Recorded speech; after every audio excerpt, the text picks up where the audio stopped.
Hello everyone, मैं Sanjeev Hindi lecturer आप सभी का हार्दिक स्वागत करता हूं। आज हम क्रिया की परिभाषा और अकर्मक सकर्मक क्रिया के मुख्य अंतर को समझेंगे। क्रिया का अर्थ होता है वह शब्द या पद जिससे किसी काम का करना या होना पाया जाए या किसी घटना या स्थिति का बोध हो तो उसे हम क्रिया कहते हैं। जैसे उठना, बैठना, चलना, दौड़ना, खाना, पीना, आना, जाना, ये ऐसे शब्द हैं जिनसे किसी न किसी कार्य का होने का बोध हो।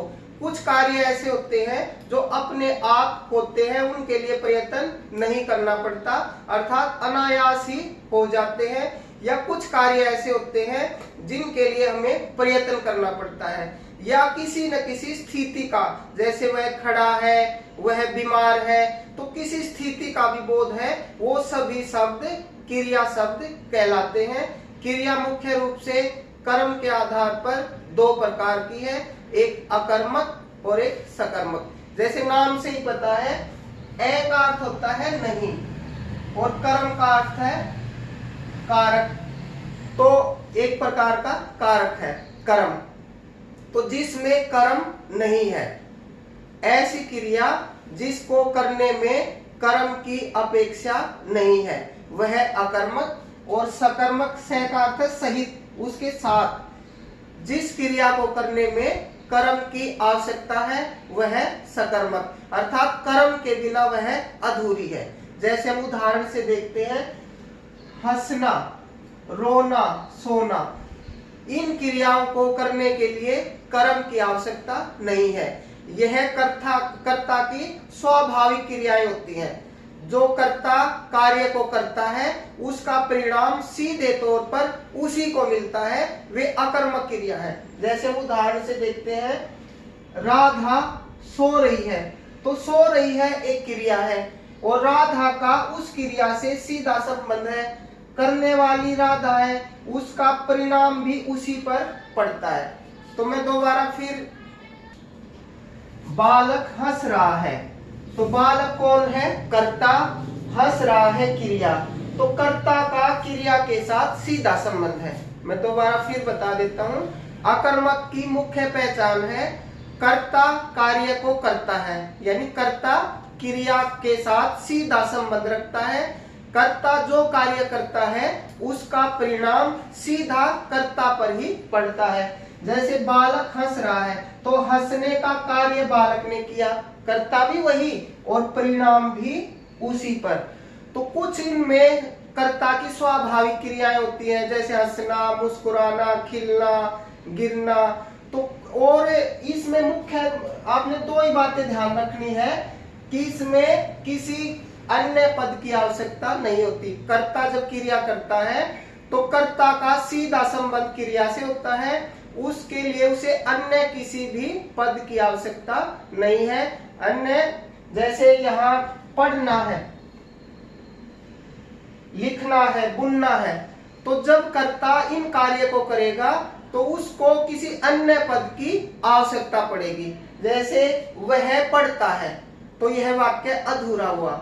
वह पुस्तक पढ़ता है, तो पुस्तक शब्द ने उसके अधूरे कार्य को, या जैसे मैं यहाँ उदाहरण बताता हूँ, वह खा रहा है, वह खा रहा है, लेकिन वह खा रहा है, कर्ता केवल और क्रिया दो ही चीजें हैं। खाना जो है वो सकर्मक क्रिया है, तो सकर्मक क्रिया में कर्म के बिना वो अधूरी लगेगी कि वह रोटी खा रहा है, सब्जी खा रहा है, मिठाई खा रहा है, तो कोई न कोई अन्य पद की आवश्यकता है। अगर वो अन्य पद नहीं है तो वो अधूरा लगेगा। वह आम खा रहा है, वाक्य पूरा है। जैसे यहाँ बालक हंस रहा है, बिना कर्म के वाक्य पूरा है और उसमें कुछ अधूरेपन की आवश्यकता नहीं है। जैसे यहाँ कि विद्यार्थी लिख रहा है, लेकिन कुछ अधूरापन लगा कि मोहन लिख रहा है। क्या लिख रहा है? सुलेख, कहानी, उपन्यास, कुछ न कुछ लिखने का जो कार्य है वो कर्म जो शब्द है वो उसको पूरा करेगा। बुनना, कि माँ बुन रही है, क्या बुन रही है? वो एक पर्सन के रूप में खड़ा हो जाएगा। मैं एक बार फिर दोहराई करा देता हूं। आकर्मक क्रिया में कर्ता का सीधा संबंध क्रिया के साथ होता है। सकर्मक क्रिया में कर्ता जब कार्य को करता है तो उसे बीच में किसी न किसी अन्य पद की आवश्यकता होती है जो कि एक कर्म होता है। जैसे मोहन पत्थर लिख रहा है, अगर यहाँ से मोहन लिख रहा है तो यानी कुछ शब्द की कमी महसूस हुई, तो कर्म जो शब्द है, कर्म जो पद है वो उसको पूरा करेगा। तो हम दोनों में मुख्य ध्यान रखना है। एक जहां डाउट होता है वो मैं बता देता हूं। कुछ शब्द ऐसे होते हैं जहां विद्यार्थी कंफ्यूजन में हो जाते हैं, जैसे मोहन नीडर है, और ये अंदाजा लगा लेते हैं कि सकर्मक क्रिया होती है कि क्रिया के साथ क्या प्रश्न करके देखो, क्या का जो उत्तर मिलेगा वो कर्म होता है। लेकिन ऐसा आवश्यक नहीं है कि मोहन क्या है, नीडर, मेरा भाई क्या है, डॉक्टर। लेकिन ये जो शब्द हैं, क्या का प्रश्न से उत्तर तो मिलता है लेकिन ये कर्म नहीं है, ये पूरक है। इनको हम क्या कहेंगे, पूरक।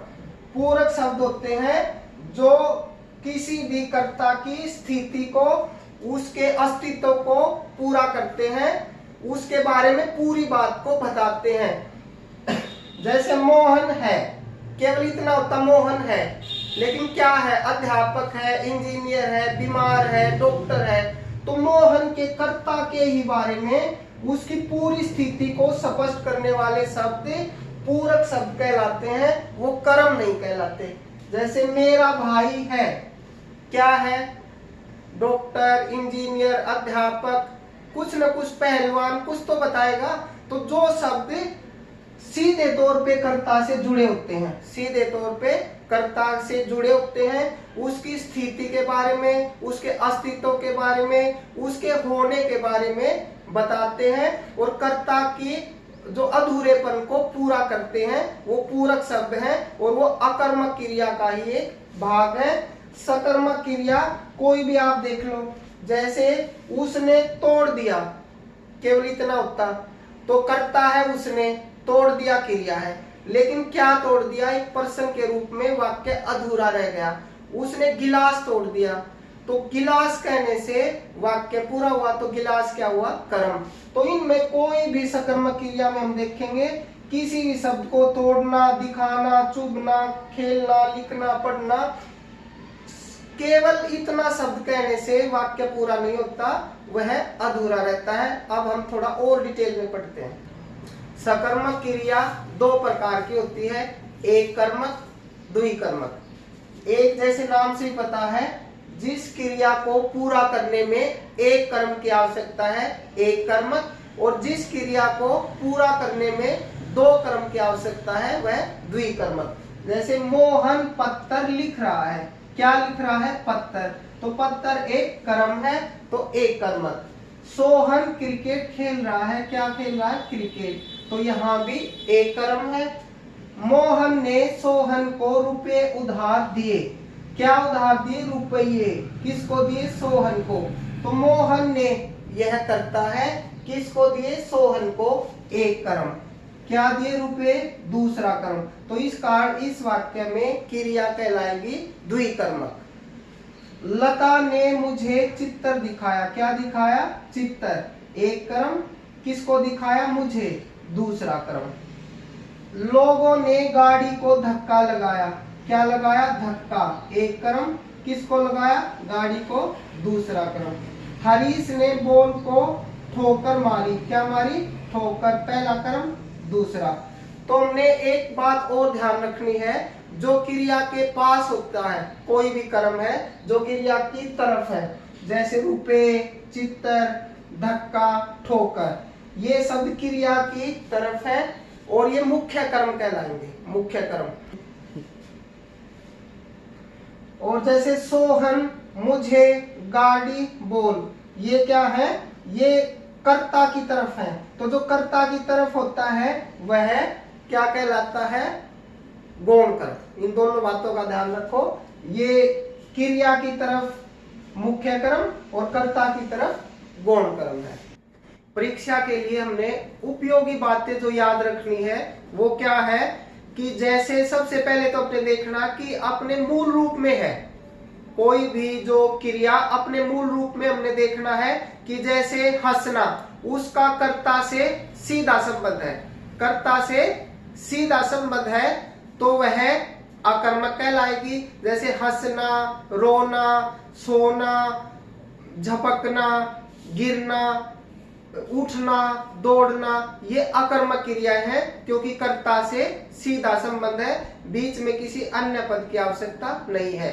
तो अकेले अगर पूछा जाए मुस्कुराना कौन सी क्रिया है, अकर्मक, कर्ता से सीधा संबंध है, ठीक है। और दौड़ना कौन सी क्रिया है, अकर्मक, क्योंकि कर्ता से सीधा संबंध है। अगर आपसे केवल ये पूछा जाए पढ़ना कौन सी क्रिया है, क्योंकि पढ़ने के लिए हमें पुस्तक, कहानी, उपन्यास, अखबार, कुछ सामग्री की आवश्यकता है, तो आपने बताना है सकर्मक क्रिया। बुनना, लिखना, क्योंकि इन सब कार्यों के लिए हमें किसी अन्य पद की आवश्यकता है, तो ये ध्यान रखना है। लेकिन जो क्रिया है वो वाक्य पर निर्भर करती है कि वाक्य में उसका क्या प्रयोग है। अकर्मक क्रिया का प्रयोग सकर्मक के रूप में हो सकता है, सकर्मक क्रिया का प्रयोग अकर्मक के रूप में हो सकता है। अगर केवल शब्द के रूप में क्रिया पूछी है तो आपने शब्द ध्यान रखना है कि उसमें जब हम वाक्य में प्रयोग करेंगे तो क्या कर्म की आवश्यकता होगी या नहीं होगी। दूसरी बात आपने ध्यान रखनी है, अगर वाक्य में प्रयोग है क्रिया का और वाक्य में प्रयोग होने के बाद आपसे पूछा जाए कि वो अकर्मक है या सकर्मक, तो वो वाक्य पर निर्भर करता है। जैसे हम देखते हैं पढ़ना, आपको पता है पढ़ने के लिए अखबार, कहानी, कुछ न कुछ आवश्यकता होती है, तो पढ़ना जो अपने मूल रूप में, अपने अर्थ में हमेशा सकर्मक होती है, लेकिन इसका प्रयोग अकर्मक के रूप में भी हो सकता है। जैसे मोहन 8वीं कक्षा में पढ़ता है, तो इसमें कर्म नहीं है, मोहन पढ़ने वाला है और वह 8वीं कक्षा में पढ़ता है, इसमें कर्म कारक नहीं है, तो इस कारण ये अकर्मक क्रिया है। ये कौन सी क्रिया है, अकर्मक। लेकिन पढ़ता केवल पूछा जाए कि पढ़ना कौन सी क्रिया है तो आपने सकर्मक बताना। मोहन पत्थर पढ़ता है, तो पत्थर कर्म है, इसलिए ये सकर्मक। खेलना शब्द है, अगर आपसे पूछा जाए खेलना कौन सी क्रिया है, सकर्मक, क्योंकि खेलने के लिए क्रिकेट, फुटबॉल, कोई ना कोई गेम की आवश्यकता होती है, तो खेलना अपने मूल रूप में सकर्मक है। लेकिन वाक्य में प्रयोग हम प्रतिदिन खेलते हैं, तो यहाँ हम करता है, खेलते हैं क्रिया है, प्रतिदिन क्रिया विशेषण है, तो यहाँ कर्म नहीं है, तो इस कारण ये अकर्मक क्रिया। सचिन क्रिकेट खेलता है, क्या खेलता है, क्रिकेट, तो यहाँ ये खेलना शब्द है लेकिन ये कर्म है, तो इसलिए ये सकर्मक कहलाएगी।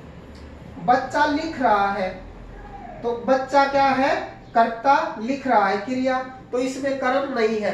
केवल लिखना पूछा जाए तो लिखना तो आपको पता है सकर्मक क्रिया है, लेकिन यहाँ कर्म नहीं है, इसलिए ये अकर्मक कहलाएगी। बच्चा कहानी लिख रहा है, तो कहानी कर्म है, ये सकर्मक कहलाएगी। तो आपने इन बातों का ध्यान रखना है कि उनका प्रयोग कैसे हुआ है।